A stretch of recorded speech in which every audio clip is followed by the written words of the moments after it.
Do you ever not go outside in the winter because it's too cold? Well, in this video, we are going to give you 10 things that will keep you warm and allow you the knowledge, skills, and confidence to go enjoy the outdoors when it's cold.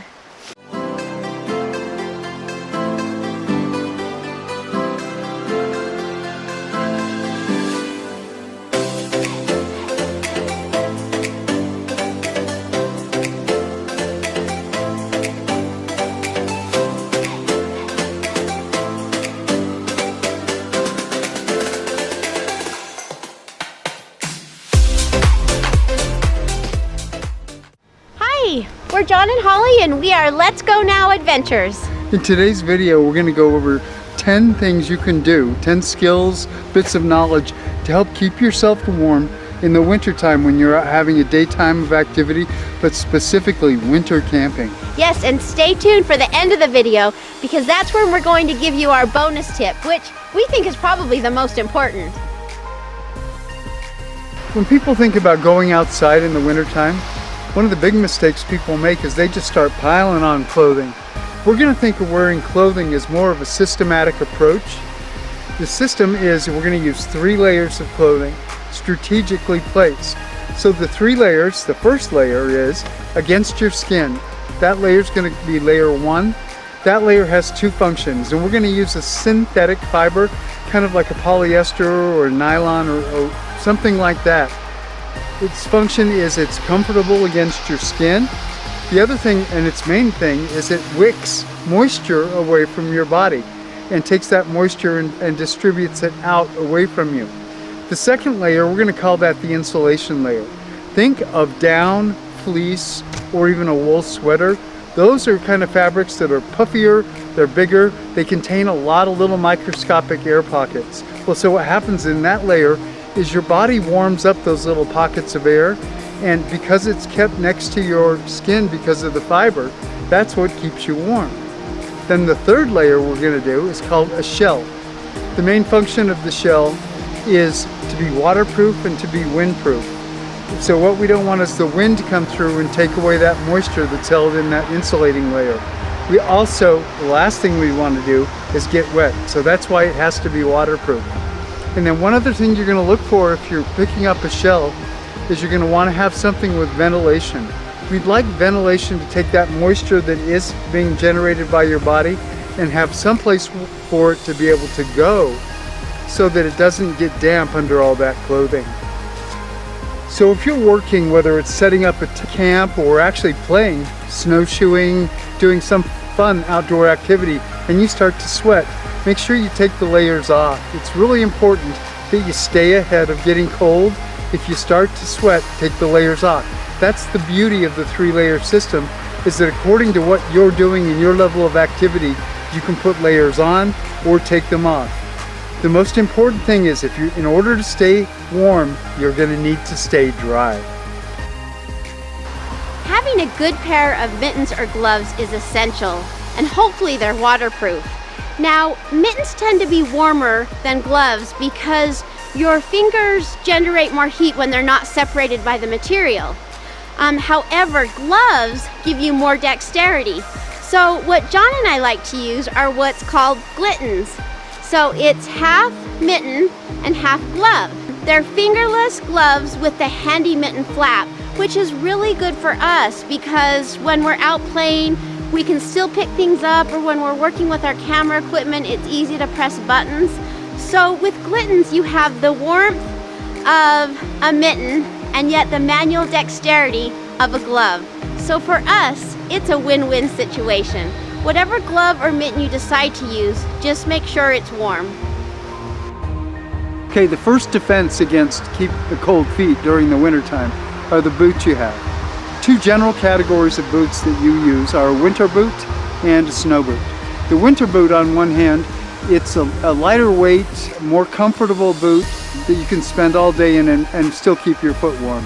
The snow boot, on the other hand, it's going to be a bit heavier because of the materials that it's made out of. It's probably going to be made of some kind of plastic or some kind of rubber to make it completely waterproof. Well, with the winter boot, or the ones that they come waterproof from the manufacturer, but you can certainly use a waterproof spray like I do to spray on the outside of those boots just to give them a little boost of waterproofness. On the other hand, those winter boots, they're gonna be great. They'll be heavy, so you may want to use a combination of the two. And I know commercially there are boots that have waterproof qualities of a snow boot, but they're light enough and more comfortable like a winter boot. Do your research. Just like with the clothing that you have, we're going to use the same system of layering to work on your feet. So we've got that boot as that outside layer. Okay? Now right up against the skin, we're going to want to choose socks that are synthetic. Synthetic socks, just like with the other clothing, they're up against the skin, they're comfortable, but their main job is, yes, that's right, to wick moisture away from the skin. The second layer inside the boot is a thick wool sock. So one mistake that some folks make is they'll use the same boot size as they do their shoe size. Well, think about it, we're putting on this much layer of sock inside of that boot. And what we don't want to have happen is for that boot to be so tight that you just squish those toes in there. What that does is two things. First, if it's really tight, it's going to cut off your blood circulation, and it's the blood that keeps your toes warm. The other thing is that you compress the fabric so there's no room for air, and it's the air pockets in this fabric that help keep you warm. Okay, one important thing you need to do if you're winter camping or any outside winter activity actually is bring along an extra pair of socks. Both the thin wicking sock, the synthetic one, and the thick wool one. It's so nice at the end of the day to be able to switch into a dry pair of socks. So, you know the old wives' tale where they say you lose 50% of your body heat from your head? Well, unfortunately, it's simply not true. It's actually only about 7 to 10%, which is quite a bit still. So keep in mind that if you allow your head to get cold and your body is warm and insulated, your body core temperature will drop rapidly. That's why it's so important to keep a hat on. Now, one thing we found that we absolutely love, a balaclava. And what's so wonderful about this is it's so versatile. Not only can you use it for a neck warmer, a head warmer, it keeps your ears warm, but it also can shield your face. So this might be a good addition to some of your gear that you'll use for cold winter camping. And remember, if your feet are cold, put on a hat. Now I know that sounds funny, but it is so true, because if you can keep your core body temperature warm, it will continue to pump blood to your extremities. So keep that hat on. All right, a blanket is a great thing to have along. This right here is a wool blanket that I have. I picked this baby up at the Army Navy store. Much cheaper to buy it there, and they've got a bunch of them you can get a great deal on. Wool. It's an interesting fabric in that wool can maintain its insulating capabilities even when it gets wet. In fact, wool can take up to 30% of its weight in moisture before you even notice that it's starting to feel cold at all. Another nice feature about wool is it's a fire retardant. Okay, wow. I can't say enough about these wonderful hand and toe warmers. These are little gems. These hand and toe warmers last for about 8 to 10 hours. Now the activation period is about 10 to 30 minutes, so you need to plan about 30 minutes till they're fully activated, but they can go to about 100 to 135 degrees, which is great when you're outside. Now these provide a natural, safe heat that you can enjoy when you're out doing your outdoor activities. But please note, these can actually burn you if they're held tightly against your skin. What they're meant to be is to actually throw it on top of your sock in a boot, or to actually just put them in your pocket so it warms your hands. Now one thing I love to do is I love to throw a couple in my sleeping bag. Wow, it makes it so toasty when you get in at night. I just can't say enough about these. They're wonderful. All right, question of the day. Would you consider winter camping if you knew that you could sleep warm? Sleeping bags are an important thing. So how do you know if you have the right one? Well, there's a couple of different rating systems that are used to rate how well a sleeping bag will perform in the cold. The first rating system I find kind of useless altogether, and they call it a season, how many seasons. So it's a 2, 3, or 4 season bag. Well, the idea is that a 4 season bag is good for all year round. Well, it doesn't mean anything, because in the middle of the summer, I've gotten down to temperatures into the 27s in July. The other method that we use is the manufacturer puts a certain temperature on the outside of the sleeping bag cover. So in the picture you're looking at, you'll see a 40 degrees on the outside. That's what the manufacturer is saying, that this sleeping bag will keep you warm all the way down to that temperature. In practice, that's not how it works. So what you'd want to do is you want to anticipate how cold it's going to get tonight. So here, it's probably going to get to be about 20-25 degrees. Well, we're going to want to make sure we're going to subtract 10 degrees off of that. And so that'll take us down to, say, 15 degrees. We want to make sure our sleeping bag or our sleeping system is set up so that we can get down to 15 degrees. So Holly and I use a 20-degree bag. So we're going to need to do something extra to get that 20-degree bag so it's comfortable at 15 degrees tonight. All right, one mistake a lot of folks make is that they wear the same amount of clothing that they wear outside during the day, and they just climb into a sleeping bag thinking that that's going to keep them warmer. It's a huge mistake. The job of a sleeping bag is to keep your body heat inside the sleeping bag and warm the inside of the sleeping bag up. Well, if you've got so many layers of clothing on, the sleeping bag can't do its job. Think about it, you're probably, because no body heat can escape from all the layers of clothes that you wore during the day, you might as well be just sleeping on top of the sleeping bag, not in it. So you want to take the outside couple of layers off and get down to your base layers, get in the sleeping bag and let the sleeping bag do its job. A couple other tips you can do. Put the clothes you're going to be wearing in the morning in the bottom of your sleeping bag. You'll really appreciate that when you get up in the morning and you've got warm clothes to put on. One other thing you can do, and this is what we use to help get that extra little boost of insulation out of our sleeping bag for those really cold nights, is that you can use a sleeping bag liner. Now, a commercial sleeping bag liner, there's several different kinds. What you don't want to use for winter camping is a silky liner. Those are great for summertime, but they really don't do a lot for you to keep you warm in the winter. A couple of fabrics that you'll be looking for a liner would be like a fleece, and then or the brand name Thermalite. Those can actually increase the insulation value of the sleeping bag by an additional 10 to even 25%. Now, if you don't want to go out and buy spend another 25-35 bucks on a liner for your sleeping bag, if you've got a wool or a comfortable fleece blanket at the house, all you have to do is fold it in half, slide it in the sleeping bag, and you've built yourself your own liner, and it functions exactly the same way. Now, one of the things you don't want to do is get too crowded in the sleeping bag. That is, unless you can zip your two sleeping bags together like we can, and both of you climb in the sleeping bag and share some body heat together. Another mistake that people make with sleeping bags is thinking that if they pull that sleeping bag up over their head, it'll keep them warmer. It's so contrary. A human being, as they exhale a ton of moisture, and when it's cold and at altitude, as each breath you breathe out, you're breathing out a lot of moisture. If you pull the sleeping bag up over your head, all you're doing is pumping moisture into the inside of the sleeping bag.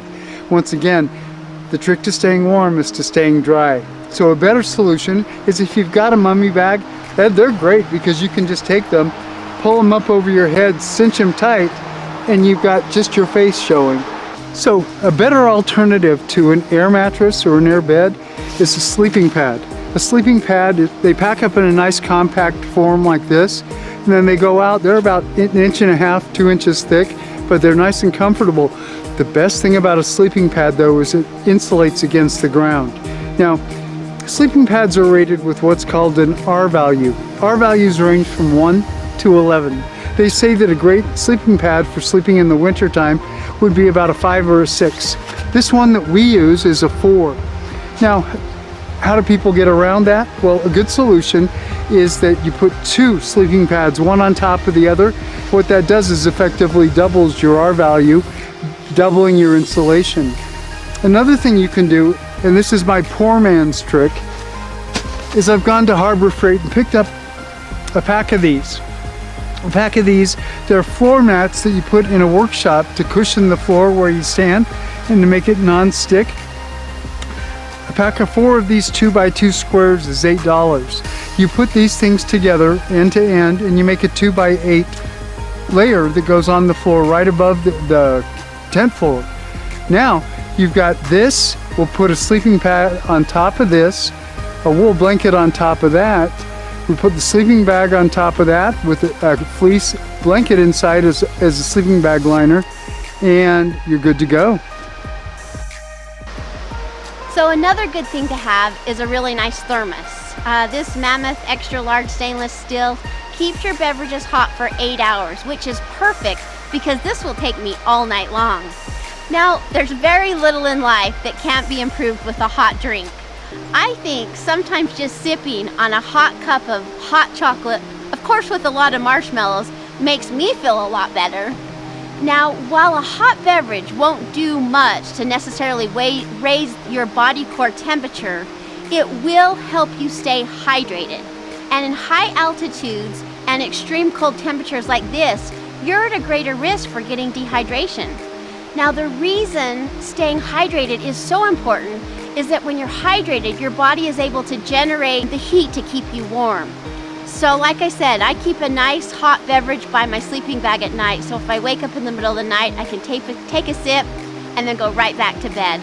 Okay, so when you're winter camping, your body is going to need twice as many calories as normal. So what you want to do is you want to spread those calories out. You don't want to eat all your calories in one big meal. Just think of those times when, let's say you go out to dinner and you have a really big meal. Well, all of a sudden, not only do you get tired, but you get cold because your body's trying to digest the food. So when you're out winter camping or you're out doing a cold activity, you want to eat often, but also spread it out. Now, your body is really good at regulating its own temperature if you give it the fuel that it needs to perform. Food packed with protein and high fats will give your body the fuel that it needs. If you take like a trail mix or some peanut butter or even some jerky, those are some real great examples of some high protein snacks. Even some cheese is a good thing to take camping. Also make sure that you save a snack for a late night snack. That way it will jumpstart your metabolism so it is producing the heat that you need throughout the night to keep you warm. So the bonus, drum roll please. What we use, and this is our secret to staying warm winter camping, is we use a tent heater.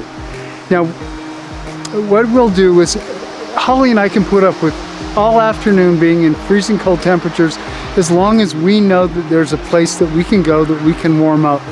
So we have our tent heater that we use. We put it in our 10-person tent in the afternoon. Late afternoon when the sun starts to set, those temperatures start to plummet.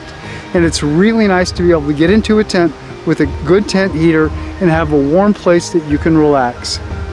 So we don't use just any tent heater. Our choice for tent heaters is the Mr. Heater Buddy.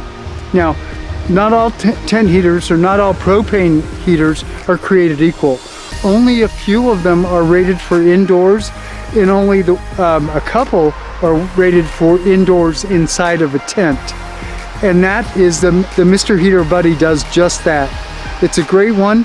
In an upcoming video that we're going to be releasing really soon, I'm going to be doing a review and talking about how to use the Mr. Buddy heater, what precautions to take to make sure that you ensure your safety, and some tips and tricks to get the most heat and warm up your tent space with that Mr. Heater Buddy.